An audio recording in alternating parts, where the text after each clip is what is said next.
আসসালামু আলাইকুম গাইস, কেমন আছো তোমরা সবাই? আশা করি সবাই অনেক ভালো আছো। তো আজকে একটা ছোট্ট ব্লগ নিয়ে আসলাম। তো এই ব্লগটি হচ্ছে, তোমরা কি জানো এই হচ্ছে শাকটার নাম কি? জানলে অবশ্যই কমেন্ট করে জানাই দিবা। তো এই শাকটা হচ্ছে কুটতে হয় এইভাবে, হচ্ছে কুচি কুচি করে, এটা হাত দিয়ে কোটা যায়, আবার বটি দিয়েও কোটা যায়। তো এই শাকগুলো হচ্ছে আমরা অনেক দূর থেকে নিয়ে আসছি। তো এগুলো হচ্ছে রান্না করা হবে এই পুঁই শাক দিয়ে। তো এগুলো কিন্তু হচ্ছে আমাদের গাছের পুঁই শাক, ঠিক আছে?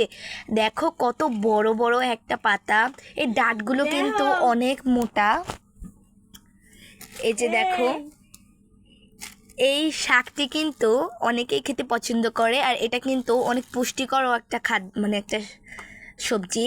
তো এটা হচ্ছে খেলে বিভিন্ন রোগবালাই হচ্ছে দূর হয়। তো তোমরা এই শাকটার নাম কি জানো? তাহলে কমেন্ট করে জানাই দিবা। আর এই শাকটি খেতে কিন্তু অনেক বেশি মজা হয় রান্না করলে। আর শুধু রান্না করলেও যে অনেক মজা হয়, কিন্তু পুঁই শাক দিয়ে রান্না করলে হচ্ছে কতটা পরিমাণে টেস্টি হবে পুঁই শাক আর চিংড়ি মাছ দিয়ে। তো সেটা হচ্ছে আজকে হচ্ছে রান্না করার পর আপনারা দেখতে পারবেন। পরের ভিডিওতে রান্না করার পরের লুকটা আসবে অবশ্যই, ইনশাআল্লাহ। আসসালামু আলাইকুম।